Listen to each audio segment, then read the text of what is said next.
thanks for taking the time to watch this, really.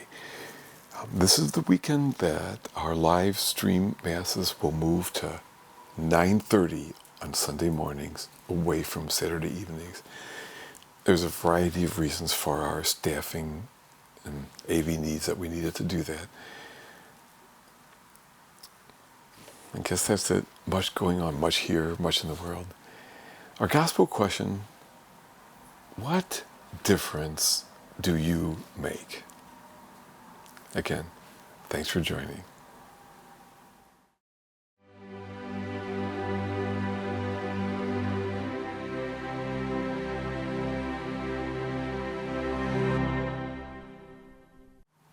In the music room at school, I found this miniature xylophone. The kids call it Teensy. Now, on some level, this reminds me of myself. More specifically, this reminds me of me.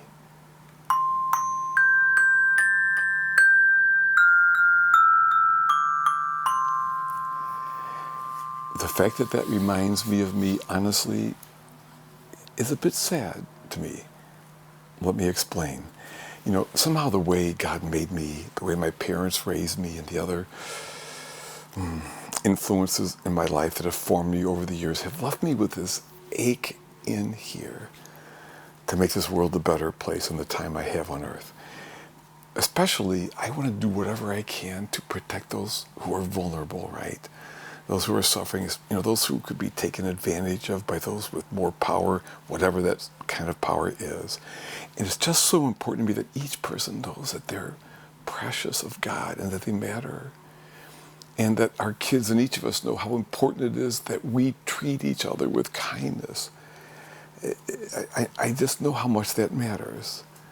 I mean, that desire is the reason underneath my decision to become a priest. It's the reason I've tried over the years to somehow find some time to write kids' books or books for grown-ups. It's why I work so hard. None of this makes me any better or any worse than anybody else. It's just how I was made.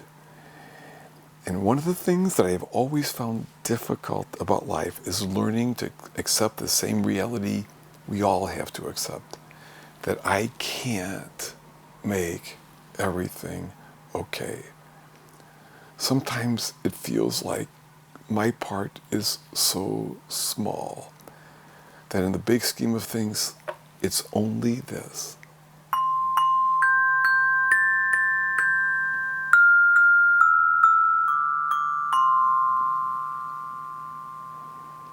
Like you, I have people that I love and worry about.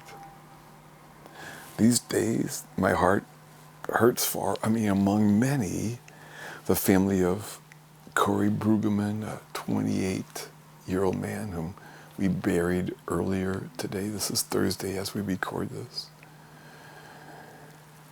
And for that of a young man named Clinton, 33 years old, who is dying right now.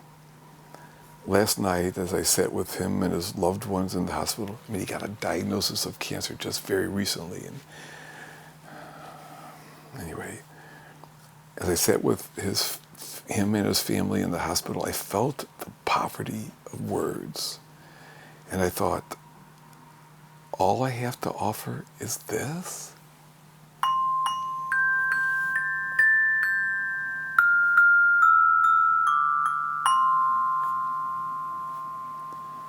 Also, for me, there are always so many more programs I wish we could do.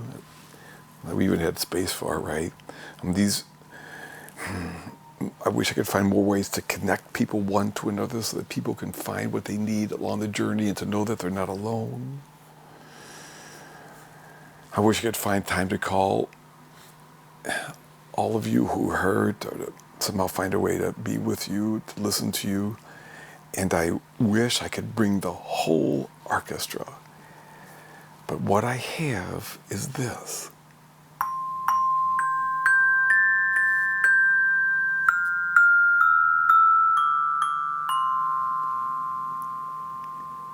then I have to trust that that is enough. Perhaps you have sometimes thought or felt something similar. I mean, maybe, you think about your kids and how they're doing. Maybe something stirs in you when you see suffering, or you worry about loved ones, right? And I can't imagine that there is a person hearing me now that doesn't know the pain in the world right now.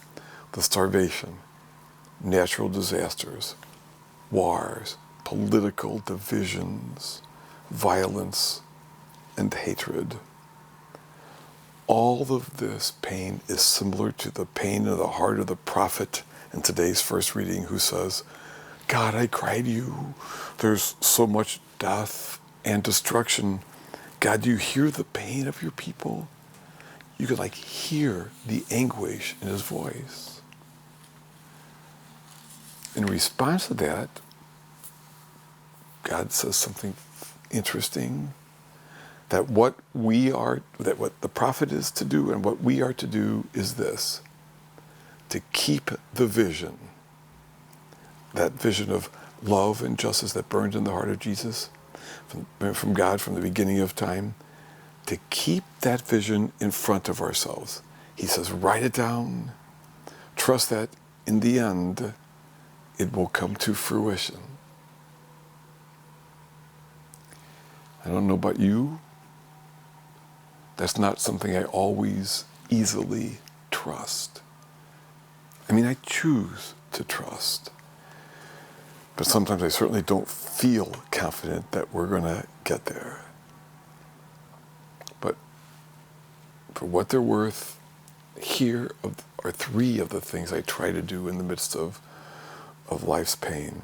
One, when someone has a serious illness, I try to remind myself that what I ultimately believe, that all the love in the universe is with that person each step of the way.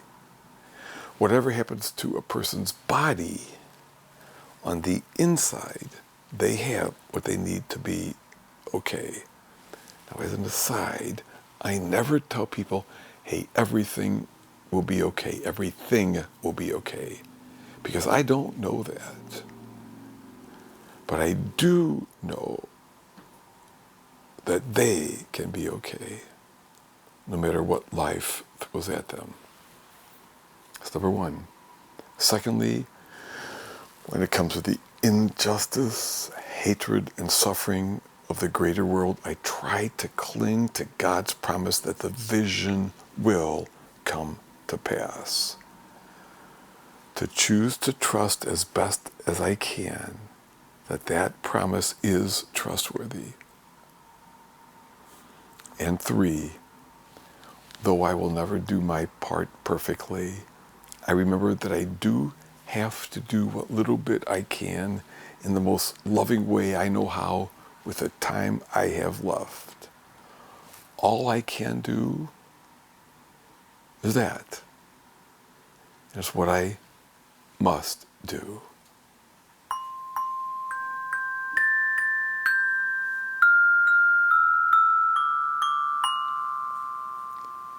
And then I have to let go and choose to trust.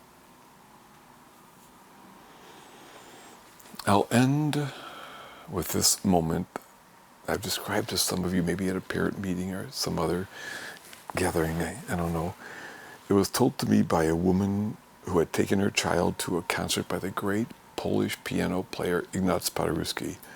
Before the concert, she was talking to her friend next to her and didn't notice that until the lights began to dim that her kid had kind of slipped away. Kids can move quickly. And she starts looking around, and it was as the curtains start to open and the lights go up that she sees to her horror that her son is sitting at the piano bench plunking out Twinkle, Twinkle, Little Star with one finger. At that very moment, Paderewski comes out and sees what's going on. So he slips in behind the young kid and goes, keep playing. And as the one kid plays Twinkle, Twinkle with one finger, Paderewski reaches around him and fills in this wonderful accompaniment to the delight of the entire crowd. And so it is with our efforts. We offer our simple bit of help and trust that God, the master musician, will fill in around us to make something wonderful from those simple efforts. Like the prophet Amos, when we stand before the pain and suffering of this world, we stand before great mystery. But we do not stand alone, without hope, or without something to offer. Me, at the end of the day, I'm just a one-fingered piano player, a useless servant, as Jesus says, who just does what little part I can. And I work to trust that that is enough.